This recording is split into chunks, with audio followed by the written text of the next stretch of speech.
बिस्मिल्लाहिर्रहमानिर्रहीम। नाज़रीन अस्सलाम वालेकुम। साबिर शाकिर आपकी खिदमत में हाज़िर है। आज 10 अक्टूबर है, साल 2019 है और दिन है जुमेरात का। आज हम आपको पिछली वीडियो में, ये पिछली वीडियो से असल में जुड़ी हुई है, इसलिए आप पिछली वीडियो भी देखें और उसके बाद फिर ये वीडियो देखेंगे तो आपको सारी बात समझ आ जाएगी मज़ीद डिटेल के साथ, क्योंकि टाइम होता है हमारे पास 12-14 मिनट, तो इसलिए एक वीडियो में सारी बात नहीं हो सकती। पिछली वीडियो सुने और उसके बाद फिर ये वाली। पिछली वीडियो में हमने बताया था कि मौलाना फजलुर रहमान साहब के साथ कौन है और मौलाना फजलुर रहमान साहब का प्लान क्या है, वो सारा हमने बता दिया था और रिपोर्ट सारी आ चुकी हैं। आज मुस्लिम लीग नवाज़ का, आज नहीं यानी कि कल गुज़श्ता दिन मुस्लिम लीग नवाज़ का एक अहम तरीन इजलास था और उस इजलास में शहबाज शरीफ साहब ने कल ये कहा था कि मैं अपनी पार्टी को मुतमईन करूँगा और मैं ख़ुद आके बात करूँगा। आज तवील तरीन इजलास हुआ मुस्लिम लीग नवाज़ का और उसमें डिस्कशन यही थी, धरना और आज़ादी मार्च, लॉन्ग मार्च मौलाना फजलुर रहमान साहब का, उसमें शिरकत की जाए ना की जाए, किस हद तक की जाए, कैसे की जाए, ये मौजू था।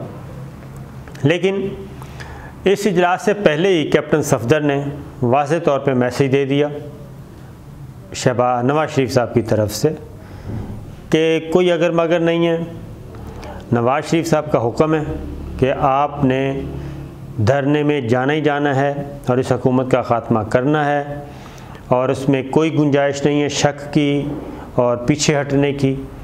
और जब उनसे पूछा गया कि शहबाज शरीफ साहब के बारे में आपका क्या ख़्याल है, उन्होंने कहा वो भी 22 करोड़ आवाम में आते हैं, यानी उनकी हैसियत भी कैप्टन सफदर ने कहा कि आवाम की है, लीडर सिर्फ एक है और वो है नवाज़ शरीफ साहब। उन्होंने उस इजलास से पहले ये मीडिया में एक मैसेज दे दिया।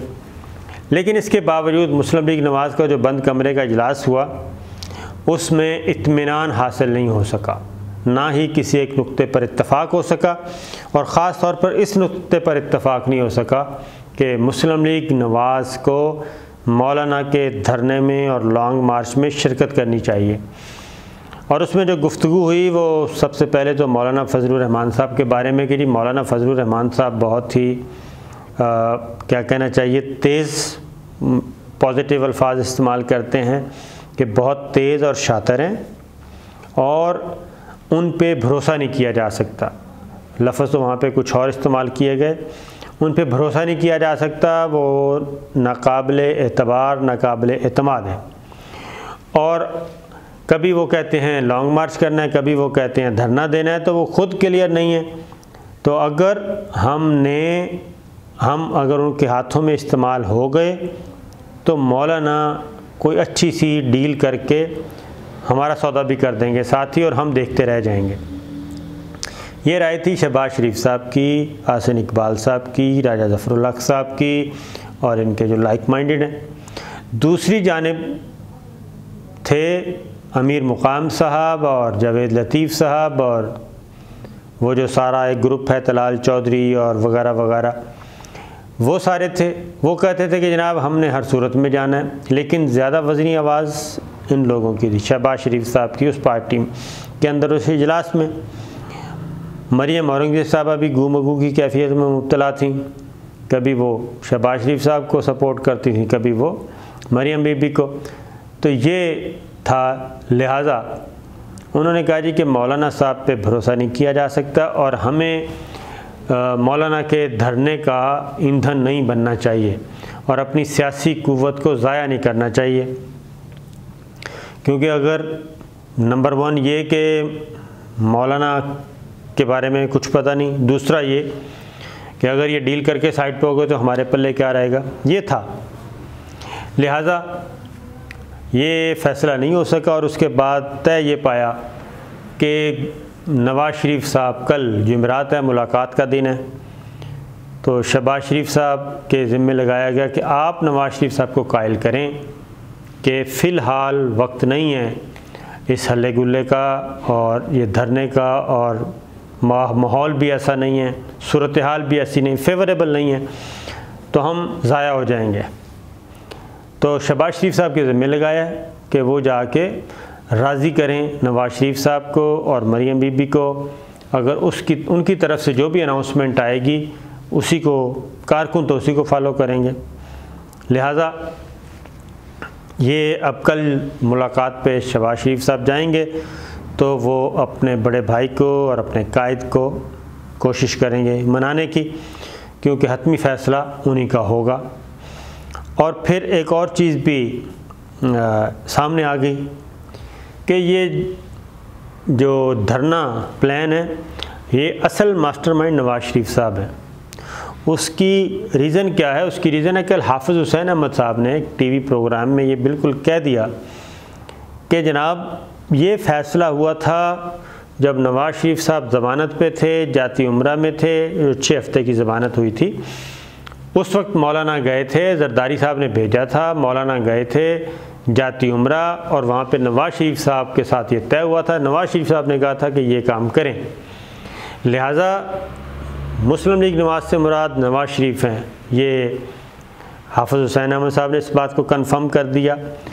उसके बाद एक और कन्फर्मेशन मौलाना फजलुर रहमान साहब ख़ुद कर रहे हैं, और वो ये कर रहे हैं कि वो कह रहे हैं कि इजलास चल रहा था पार्टी का, तो इंतज़ार कर रहे थे हम। इतने में कैप्टन सफदर साहब ने कहा कि मैसेज आ गया है और नवाज़ शरीफ साहब का जेल से, और मैसेज ये है कि मुस्लिम लीग नवाज़ इसको सपोर्ट करेगी, इसमें शमूलियत इख्तियार करेगी और इसका हिस्सा बनेगी। बिल्कुल उसी तरीके से जैसे हासिल बिजंजो साहब के चेयरमैन सेनेट के उम्मीदवार होने का फ़ैसला हुआ था। तो एक तरफ तो आपको ये अंदाज़ा कर लें कि नवाज़ शरीफ साहब के पास तमाम सहूलतें मौजूद हैं जेल में, उनके पास इंफॉर्मेशन भी हैं, अपडेट होते हैं, और उनको ये भी पता होता है इजलास चल रहा है, ये भी पता होता है अब क्या फ़ैसला करना है, तो वो मैसेज कन्वे कर देते हैं थ्रू फ़ोन। तो फिर कैप्टन सफदर ने आज एक और बात कही, उन्होंने कहा ये है पार्ट 2 है, वोट को इज़्ज़त दो, इसका पार्ट 2 है ये धरना है। तो अब पीपल्स पार्टी मज़ीद थोड़ी सी दूर हो गई है। पीपल्स पार्टी ये सोच रही है, ख़ास तौर पे बिलावल, कि हम एक मुर्दा घोड़े में, एक सज़ा याफ्ता घोड़े में क्यों जान डालें नवाज़ शरीफ साहब और मरियम बीबी, क्योंकि अगर धरने के नतीजे में कोई क्रेडिट जाएगा तो वो तो जाएगा मौलाना को, और पॉलिटिकली जाएगा मुस्लिम लीग नवाज़ और मरियम बीबी को और नवाज़ शरीफ साहब को। और इस वक्त बिलावल के लिए मैदान खाली है। इमरान खान साहब 10 साल और पॉलिटिक्स कर लेंगे, और 10 साल के बाद बिलावल कहाँ पे होंगे आप खुद अंदाज़ा कर सकते हैं। और अगर मरियम बीबी का पत्ता साफ़ होता है तो बिलावल के बाद तो फिर बिलावल का मुकाबला किससे होगा। और अगर मरियम बीबी बहाल हो जाती हैं, वापस आ जाती हैं, क्योंकि मरियम ने सियासत करनी है PMLN की, ये तो तय है, तो फिर बिलावल किधर होंगे। तो इसलिए पीपल्स पार्टी को तो और क्लियरिटी आ गई है कि ये सारा प्रोजेक्ट जो है ये नवाज़ शरीफ साहब का है, मास्टरमाइंड वो हैं इस सारे प्रोजेक्ट के, और मौलाना फजलुर रहमान साहब तो एक फेस है, और फ्रंट पे मौलाना हैं, बिहाइंड द सीन वो नवाज़ शरीफ साहब हैं। पैसा किसका है? नवाज़ शरीफ साहब का है। मौलाना को ये यकीन दहानी करवा दी गई है कि फ़ाइनेंस का किसी किस्म का कोई परेशानी नहीं है।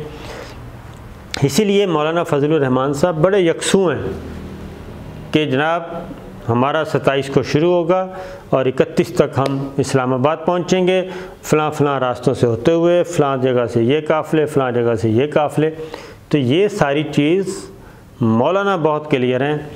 कोई आए ना आए, शहबाज शरीफ साहब ऐलान करें ना करें, इससे उनको कोई फ़र्क नहीं पड़ता, क्योंकि नवाज़ शरीफ साहब के साथ उनकी कमिटमेंट हो चुकी है और फंड शंड का भी बंदोबस्त हो चुका है। इसलिए ये उन्होंने करना ही करना है। शहबाज शरीफ साहब क्या अब बहाना करते हैं या क्या जवाज़ पैदा करते हैं, यह वक्त आने पे पता चलेगा।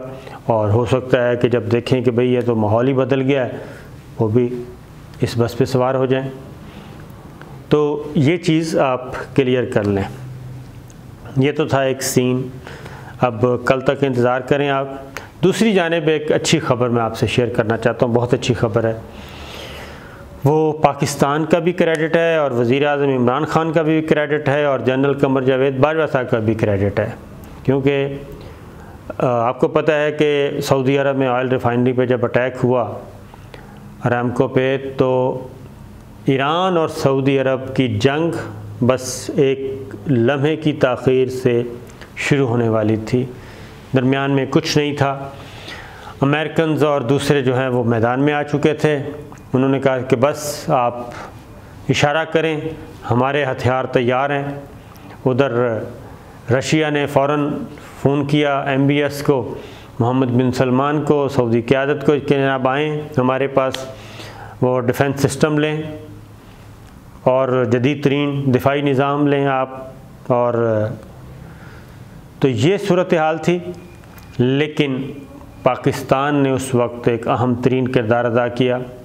ईरान की लीडरशिप के साथ भी रब्ता किया और सऊदी लीडरशिप के साथ भी रब्ता किया, ख़ास तौर पे मोहम्मद बिन सलमान से, और उनको ये बताया कि इस जाल में नहीं फंसना, क्योंकि स्पॉयलर्स जिन्हें कहते हैं, जो आग लगाने वाले हैं, भड़काने वाले हैं, मगरबी ममालिक, वो चाहते हैं कि ईरान और सऊदी अरब किसी भी सूरत में आपस में टकराएं और उम्मत मुसलमान की ये लड़ाई आपस में इस तरीके से शुरू हो कि कोई इस्लामी मुल्क इससे बाहर ना रहे और ये आपस में लड़ के मुसलमान ज़ाया हो जाएं।